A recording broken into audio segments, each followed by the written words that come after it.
So, hi everyone, and welcome to the Design++ seminar series in the fall semester 2025. We are almost halfway through the whole, let's say, process. Today with our third speaker.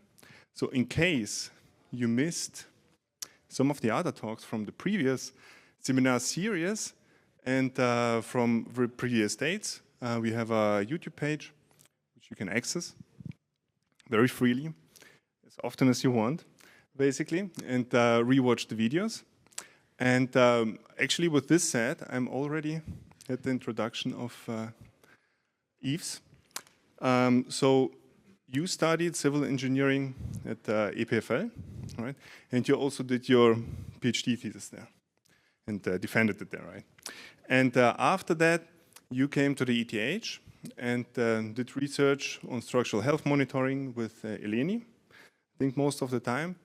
And after that, you funded, with your colleagues, Irmos Technologies, which is a very successful ETH spin-off. So you will, I guess, talk about that directly in the next slide.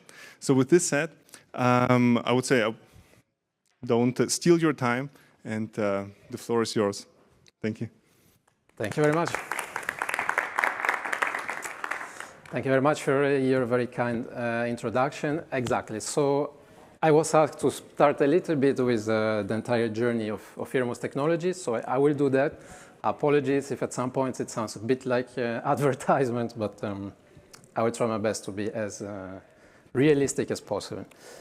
So, like most of the journeys, you know, something happened in the past where we started and then we moved towards the present.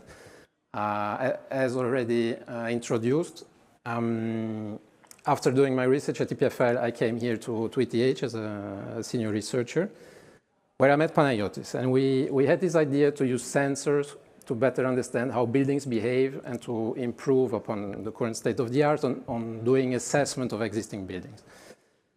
We managed to convince Eleni to buy a lot of expensive sensors. We were very excited. Here, Panayotis, my co-founder in the background. We unpacked, you know, it was a bit like Christmas. And then we realized it's difficult to get access to buildings to measure. So we were constantly on the phone with ETH. Even ETH struggled to give us access to buildings.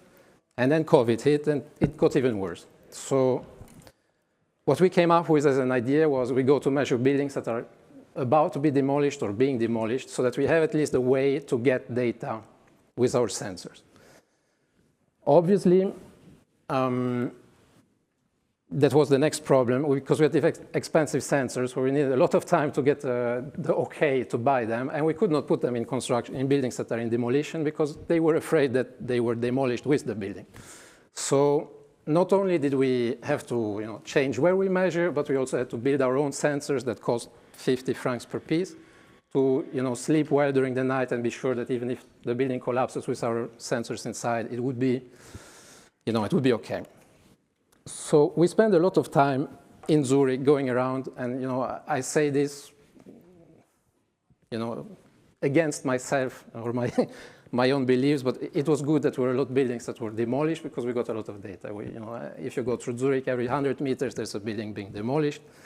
We just went there, we talked with the people, we bought them some salami, so still today they call us if they demolish a building saying, do you want to come and put your sensors? But you know, at least it was a way to make this past heritage productive, even if it was being demolished.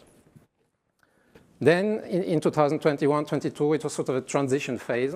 We were still here at ETH, both Pam and me, but we started to see things a bit more with the eye of practice. Now, COVID was a bit, you know, slowly going out. We still had problems to convince people to put sensors in our building when we just asked to do research. Now, if we told them that we do them a service and we improve their things and we make them pay for it, then all of a sudden they were okay. They even, you know, invited us, they paid us, and we did the same.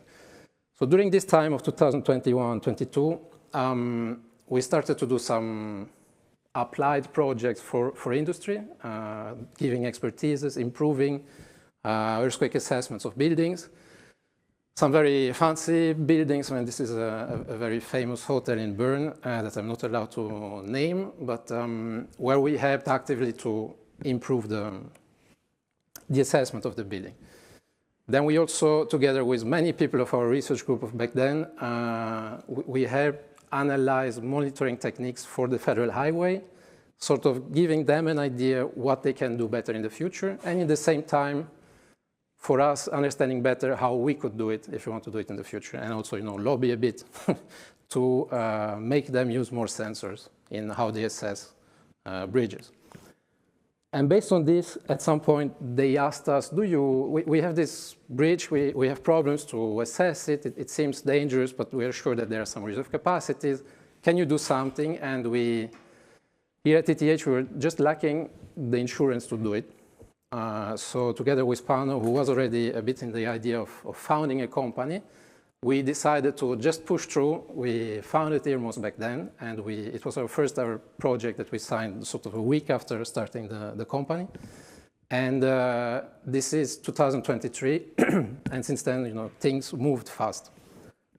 So today, we have a lot of contracts signed in a couple of countries around the world. We won a couple of grants, a lot of awards that helped us develop as a company. And basically now it's not anymore the two of us, but we have a lot of people that are behind all of these projects and grants that we managed to win.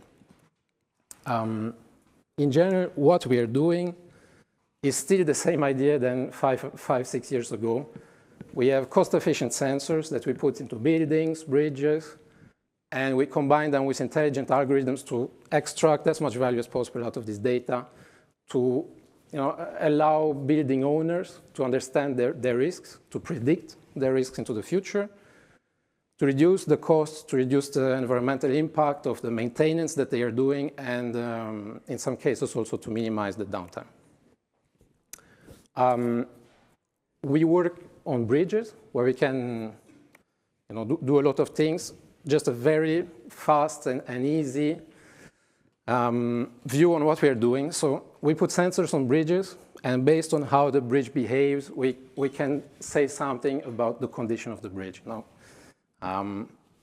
Because it's our research, I struggle to resist the temptation to show you just a little bit how it works. Basically, if things are cracked or damaged, they vibrate a bit slower. If they're still intact and very stiff, they vibrate a bit faster. These kind of things, we can measure them, and based on this, with some references and with some algorithms, we can give important information to the owners of the bridge. There are mostly two big categories of information that we can give. One is the stiffness or the condition, so how well is their asset still doing?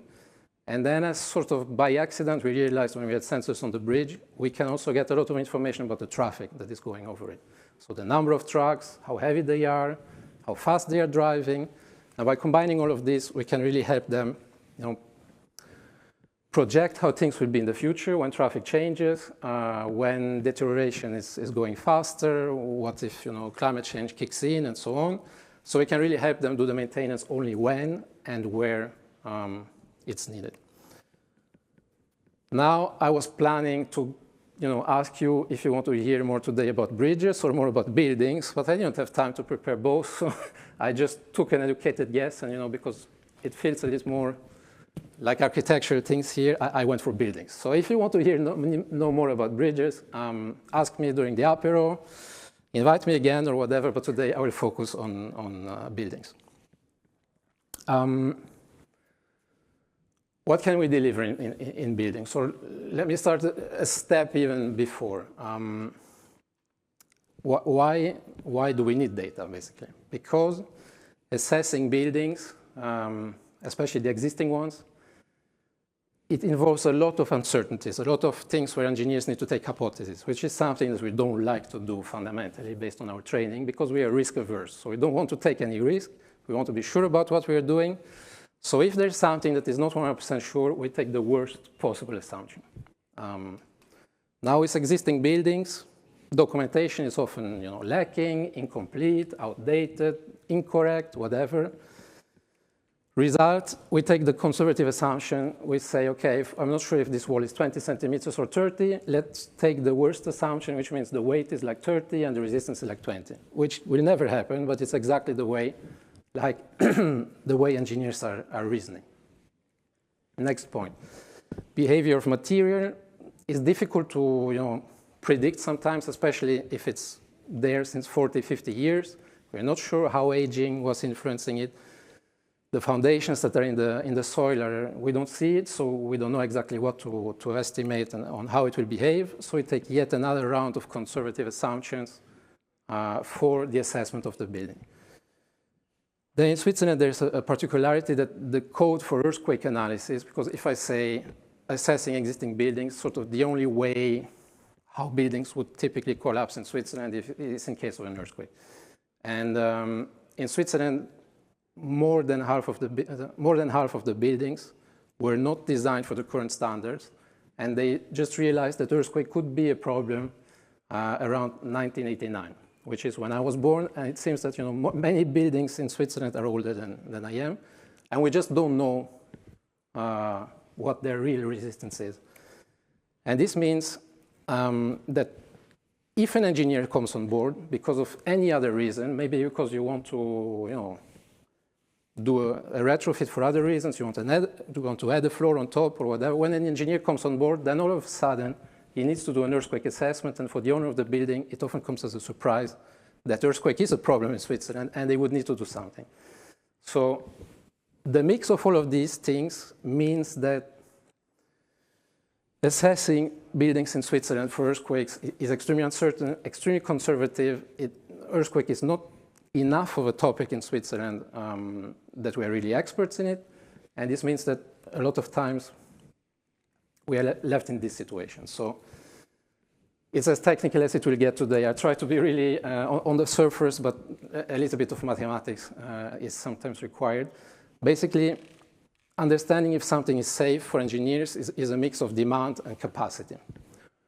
Now, for both, we take a lot of assumptions, which means that they are uncertain, they are these distributed curves. Now, let's say if an engineer is extremely conservative, which is typically the case, then most of the time we do retrofits that are absolutely not necessary. It means a lot of cost, a lot of concrete, a lot of CO2 that is added to the system, and the construction industry, to put it mildly, is already not doing great when it comes to CO2. And the other side of the equation is if we are too optimistic because, in the end, the building seems not so bad after all, it was standing since many years, why it would not continue to be standing, then we take risks. And collapses can happen for buildings, for bridges. I mean, we all know the famous examples in countries around us. Now, what we are doing based on data is that we reduce this uncertainty. So instead of having all of these possible outcomes, we seriously reduce the uncertainty with the goal to make the interventions only when, as I said already, when and where they're needed. So we optimize it, and we help owners of buildings to reduce their costs. Now let me give a bit more of perspective to these things that I said in the beginning quite fast. Is it really so uncertain after all? This is a famous paper in the earthquake community. All of the recognized experts in earthquake engineering are sort of authors of this paper. They did a blind study of a shake table test. Geometry was known, which is already most of the time not the case. Material was known, which is almost never the case. The only thing that was not known is how will this building behave in case of an earthquake or of the test. Also, these are not, the lambda engineers that you could have analyzing your own buildings. These are really experts in the field. They came up with a lot of different ways to model the building, to predict what would happen.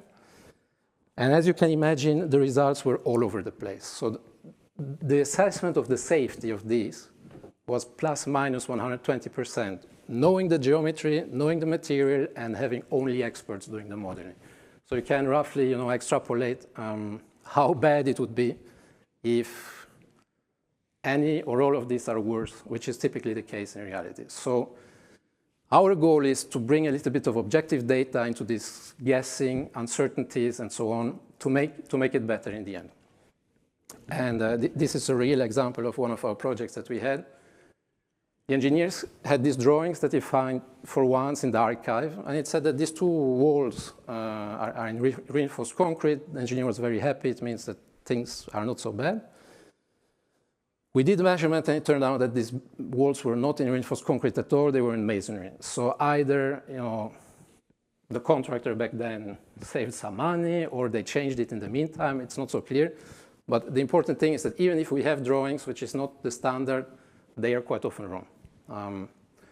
Because also there are, many years of changes that are not documented. Imagine every time that you want to bring a new ventilation, you add pipes, you add holes, you do all of these kind of things that the building was not necessarily meant for, and it results in uncertain behavior.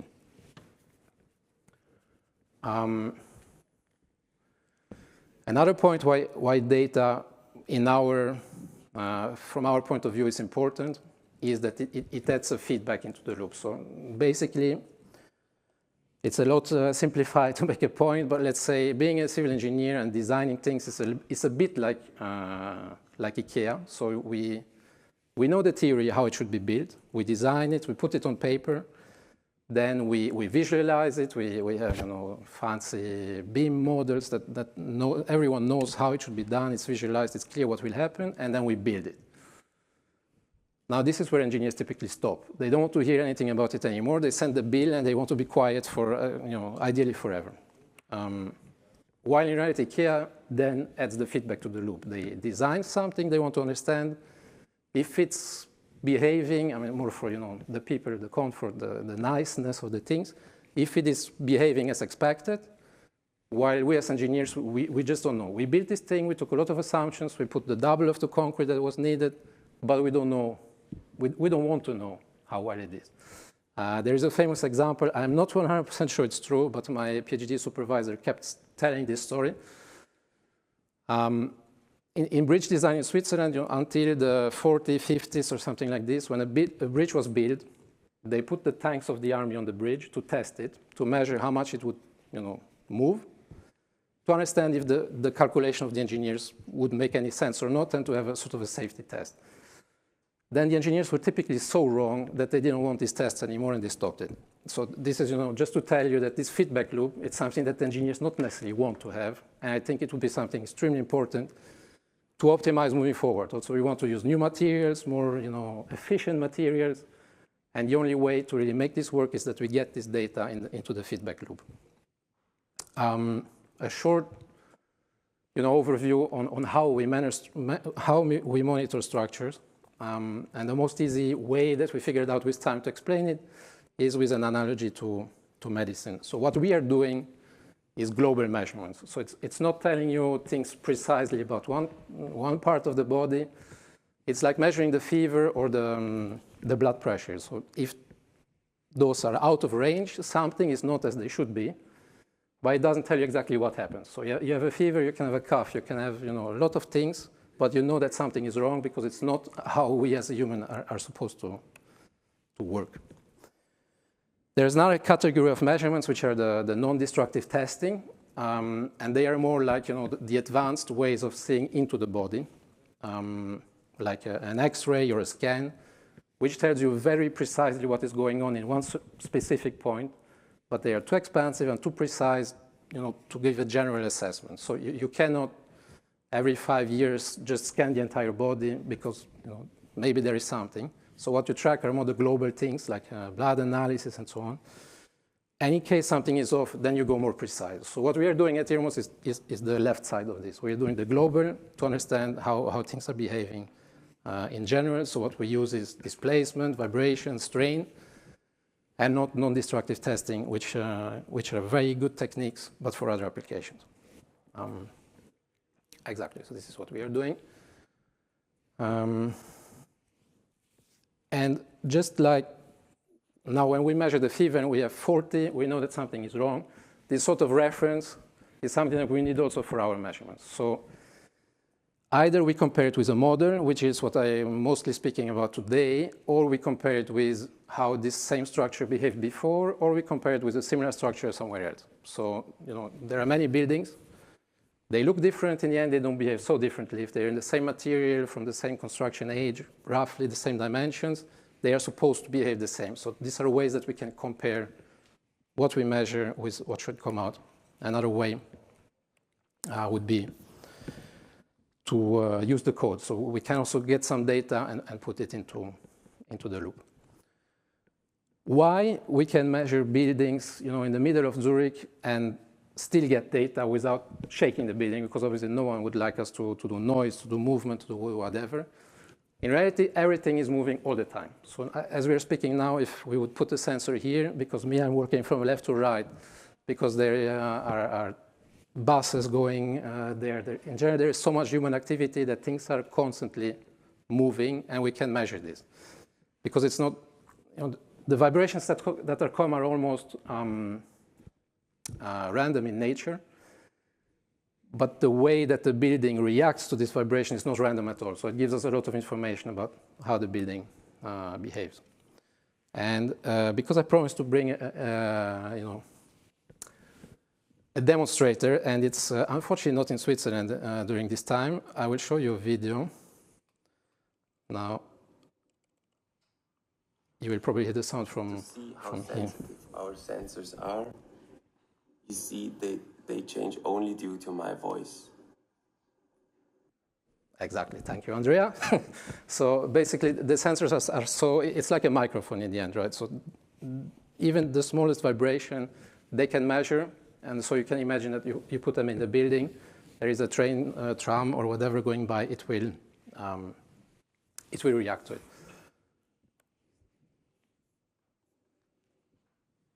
And this is also to show you the physical principle behind. What comes here down is basically the vibrations from everything, so it can be quite random in nature, but the way that it reacts depends on the stiffness and the mass of the structure itself. And because the mass is something that we can predict with reasonable uncertainty, because we know roughly how heavy concrete is, we know roughly the dimensions, we know all of these kind of things. The uncertainty is really the stiffness. So if we know the mass, we can, based on the measurements, get an estimate of the stiffness, and this is extremely useful. As I said, we measure really in real conditions. So we don't need to shake the things. We don't need to remove whatever there is. We can measure in any conditions, and we measure it in sort of any condition that you can imagine. So it's really under normal operations. Even the more people are there, the more they are moving, the better it is, because the more vibrations it generates, as long as they don't move the sensors. So then what we are doing is we translate these vibrations into dynamic properties of the building. It involves a bit of modeling, a bit of engineering, and so on, but it's quite straightforward as a process. And then, because we know the real behavior, we can calibrate these models that the engineers use. Instead of taking all of these uncertain or conservative assumptions, based on the data, we can reduce uncertainty. And this is sort of one example where we did it. All the gray curves are possible behaviors of this building, just based on material in this case. So even assumptions and so on are not really part of this, but based on the calibration, so knowing the real behavior of the building, we can seriously reduce this uncertainty. And I would like to show you, just through some case studies, what we managed to do. As I said already, the largest structural risk for buildings in Switzerland is earthquakes. They typically don't collapse because too many people are inside. It's really more for earthquakes. Now, this is not the most beautiful building that we have in Switzerland, so it's not that out of pure sense of beauty we wanted to save it, but it's still buildings where many people live inside. It's heritage of a given period of construction. And more than anything, it's in a zone where if now you would need to remove this building and build it new, you would need to, you could house less people because you would need to put them more spaced. So also for, densification and so on would not be great. When we came, when the owner of this building came to us, they had already first assessment, which said you need to replace this building with a new one. It's totally unsafe. It's unresponsible to keep it. They were a bit shocked, so they asked for a second opinion. They said, okay, we may be able to save this building. It costs 2 million, and all the tenants need to move out for 1 year because we need to do serious works to get this building safe. And again, because it's difficult for me to resist fully the temptation to explain the structural parts behind, this is the danger of these buildings. It's fully prefabricated concrete elements, and they are linked together with very small steel bars.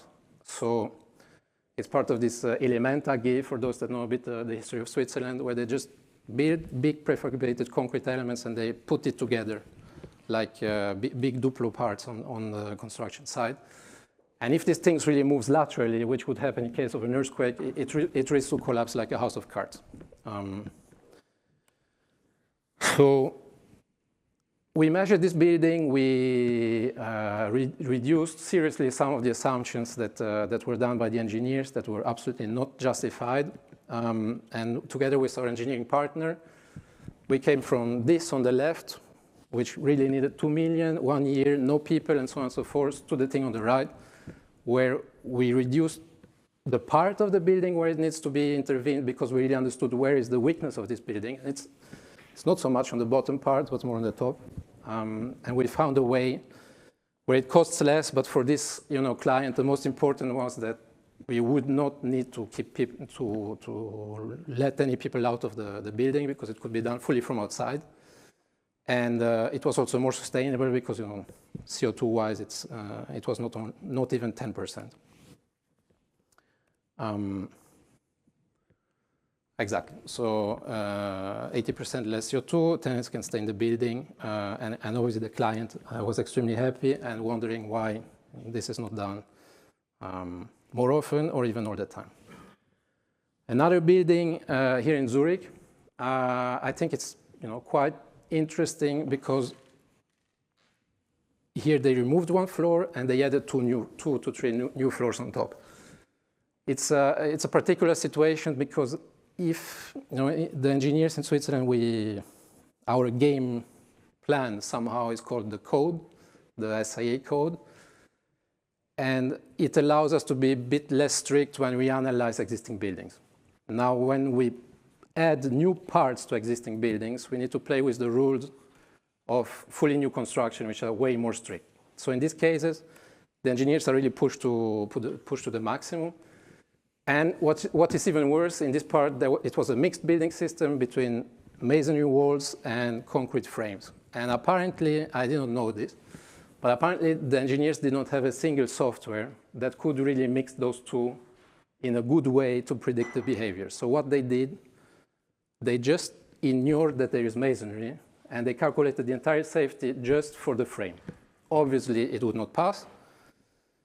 So the starting point, I will show you in a second. But why I think that this is really important is because the only way somehow that we can, in a sustainable, environmentally and also socially way, get a bit more dense urban centers is to add vertically to the top. And in this case, this will always be a problem because Zurich is the least earthquake-prone zone in Switzerland. So if here we have problems to find this through the code, it will be worse in all the other cities.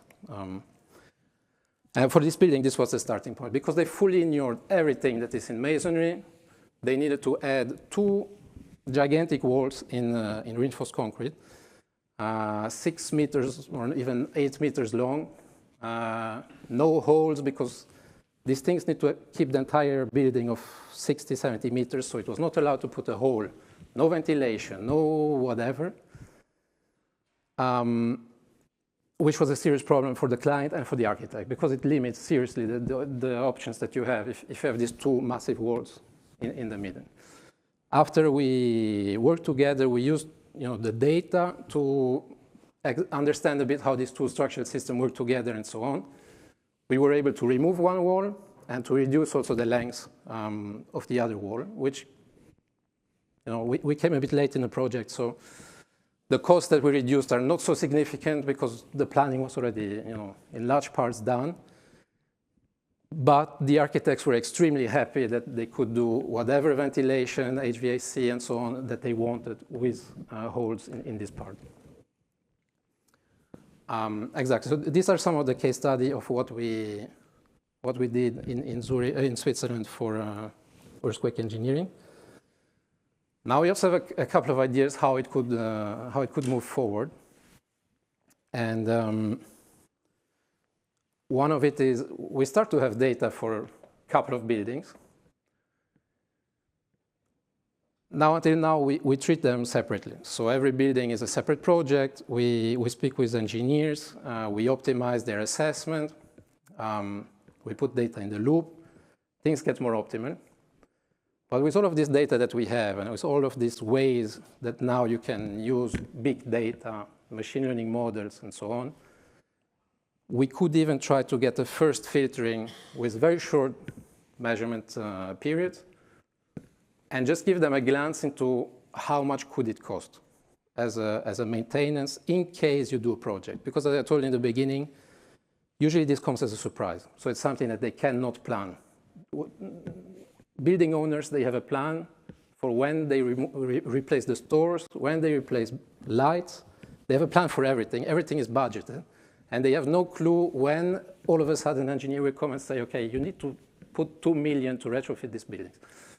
So if you would have a way that is fully based on data, just comparing it with similar buildings and what was done in the past, it would give them not a precise way, but at least a way that they can understand what is coming in their portfolio in the future. So in the next 10 years, if I address all of these buildings, this could be coming or that could be coming. And I know this will be on YouTube, but because now we're just between us, one reason why they like this is because it does not come with liability. If an engineer tells you this building is unsafe, they are legally required to do something. If we tell them based on data, this, if you do something, it may cost, they are not, legally bound. It's just a legal part of it, what is, socially correct or not. I will not go onto this part, but, it's an assessment fully based on data. Then we have obviously a lot of other ideas what could be done with data. I'm very happy to see a lot of experts here that we could speak with later. What is really possible and what could be done?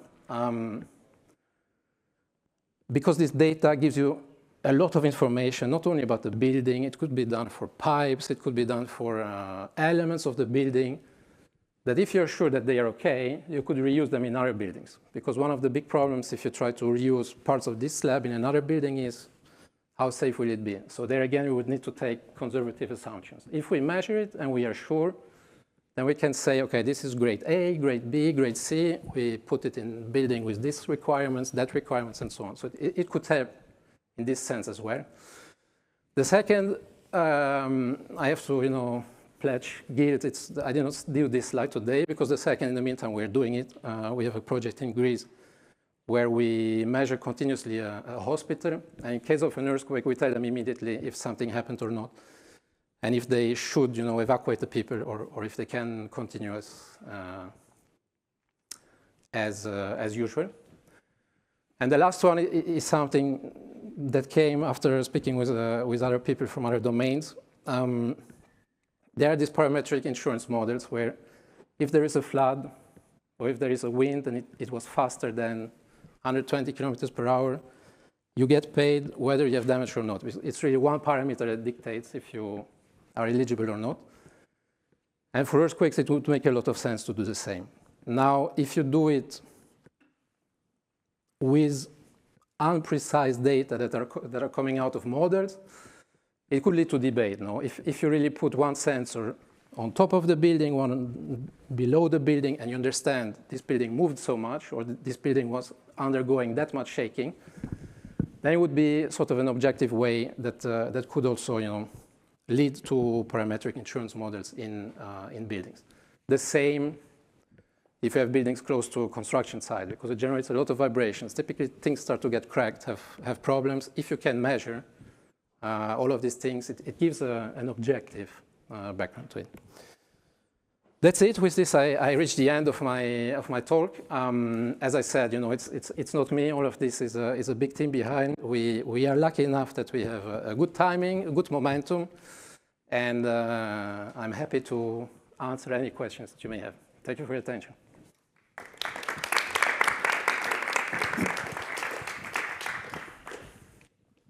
Yeah, Yves, thank you very much for this amazing talk. I found it very interesting.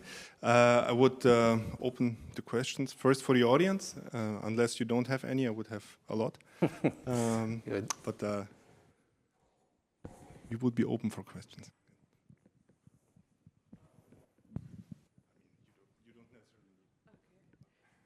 Thank you so much for your presentation. Very interesting. I'm also a civil engineer, so a lot of input that I enjoyed.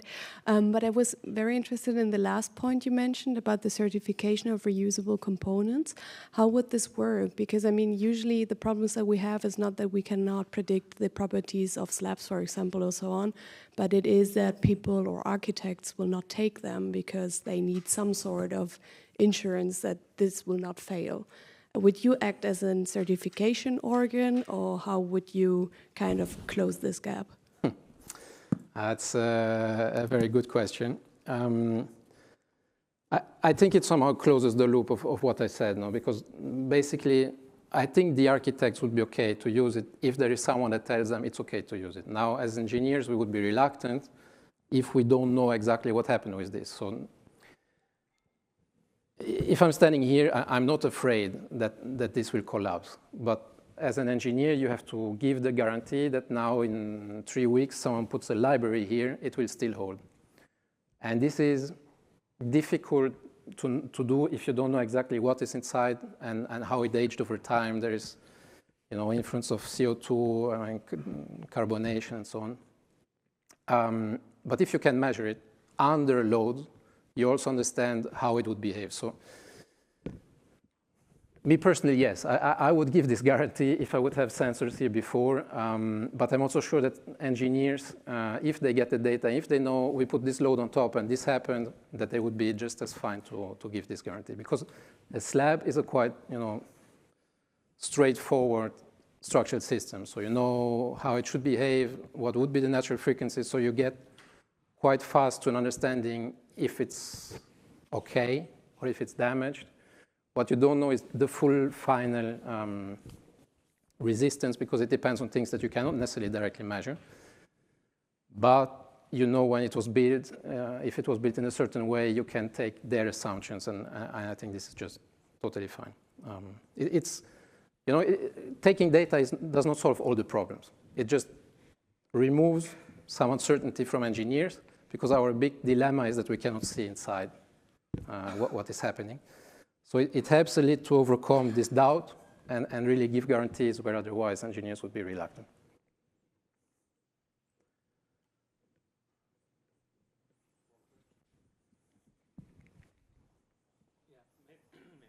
I think I will hear you. I really like the story of using data to feedback, right? Feedback is in a way to improve. This story from IKEA that we are not using neither in engineering nor in architecture. But that, then the story can be continued that we optimize and optimize until we cannot optimize. So my question is about redundancy. We saw that when Corona hit, there was no redundancy in supply chains and things collapsed. So I'm asking myself, and maybe you have asked yourself, where is this redundancy versus optimization? It's a very good question, because the only reason, or one of the few reasons why, I mean, imagine our highway bridges. They were built or designed 60, 70 years ago with the traffic of back then in mind. They were clever enough to think, okay, the traffic will get a bit worse, but they had just no idea of what came in reality. It's even worse in Germany, where they built bridges in the 50s, 60s. And then they united the two Germanys, and the traffic exploded. So luckily, they put a lot of reserves back then that we're exploiting today. Now, if we do a lot of optimization, we put this feedback, we optimize in the future, and we optimize for how it works today, we take exactly this risk. So I think it's a very good question. maybe we should not optimize to the last second.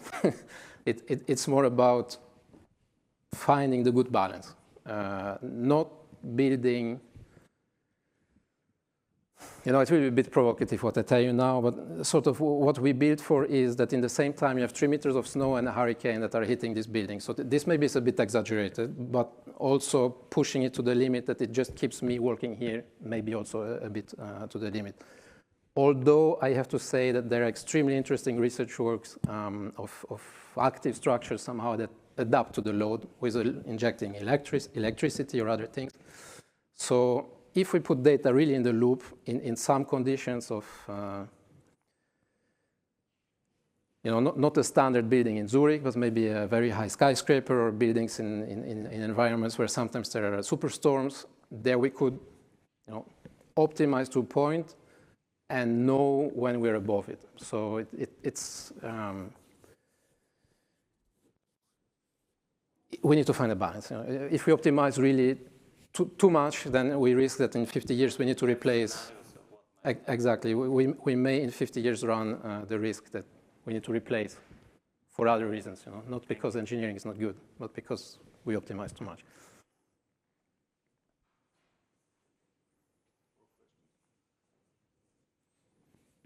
There is still time for more. Else, I would have one. You showed a video of Andrea, who I need to say it here. I supervise his master thesis. Good. A very good guy that you have here. And so the sensors, they even measure the vibration that comes through voice.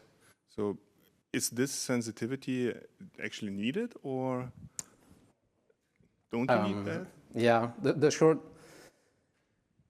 answer is no. The little bit more elaborate answer is it depends what you measure. If you really measure now here in this building, it's good to have this sensitivity. If you measure, imagine to measure in a tunnel where there is not a lot of human activity around, structures are quite stiff, embedded in the soil, it's really good to have this sensitivity so that we can measure something.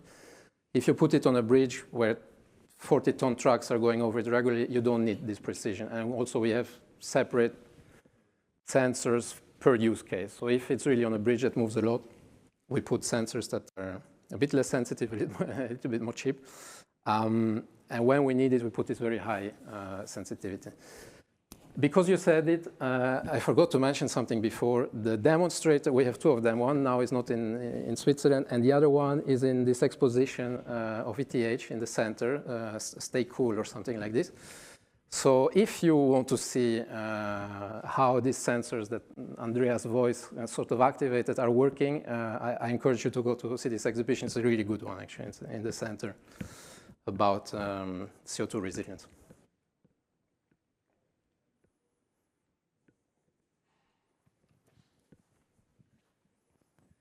So your question sparked another one. So if you're measuring these very minuscule deformations, vibrations, whatever, you're in the ideal part of the linear elastic behavior of materials that are not linear elastic. So somewhere you're getting very precise measurements of an over-dimensioning of the structure, if that's what you're relying on to predict the behavior, no? It's a very good point, because you know, I did not go into the details today, but a big part of the work that we did at university is how you go from these measurements that are, if you imagine, I mean, for the engineers in the room, the behavior curve is something like this. We are here in the beginning because we are moving 0.00 something meters. How to go from this to what we expect in case of an earthquake, which is centimeters of movement or something like this, is where we did a lot of research. We still continuously do research there because now we have these sensors in Greece that measure the building under ambient, under big earthquakes, under minor earthquakes, and we sort of get even more insights into this. There we play by the book. So we use structural mechanics to extrapolate how this would work. It's more the initial part where we reduce the uncertainty. which guides a lot of things like the demand, how much it will move, not so much the resistance, but it helps already to reduce the uncertainty enough to overcome a lot of the issues that we have.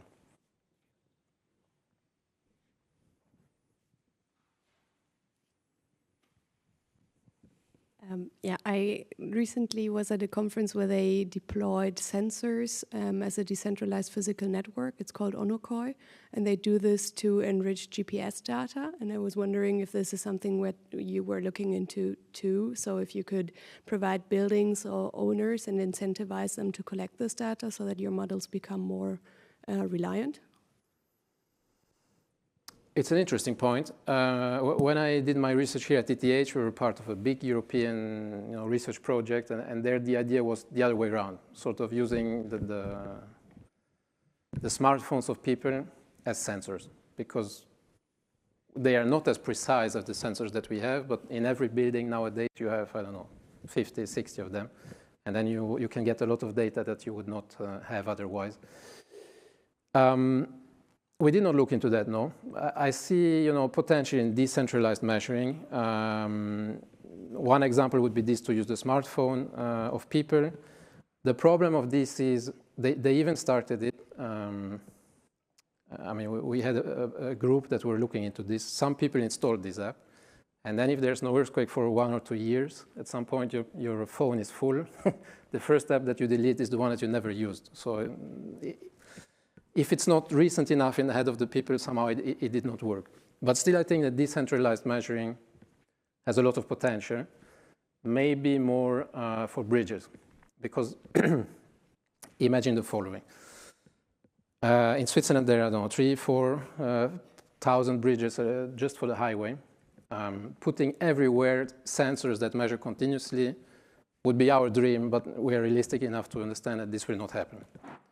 Now, ideally, you can have some bridges where you measure continuously, so you get some references, and then you have some decentralized sensors that are on a truck, on a car, that moves between the bridges, so you get data that is a bit less precise, but covering the entire network regularly. Because like this, you can also play with some more precise models, some more indirect models, and so on, and get a lot more information to move, as I said in the end, move away from monitoring single assets and monitoring entire portfolios with a strategy that goes into this direction. So decentralized sensing, I think, is a very good way moving forward, but it will need a bit of paradigm shifts in some heads until we reach it.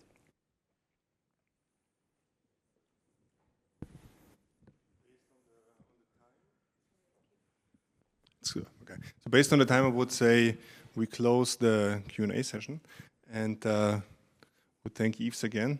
Yeah, it was a pleasure. Thank you. Thank you again for being here, and yeah, we will talk at our panel. I will stay here. I hope so. So this leads me to our next guest, or next presenter. In December on the 11th, Manuel Florin Henry, Weaponizing the Glitch, a design methodology for technological critique. So stay tuned, and I'll see you the next time.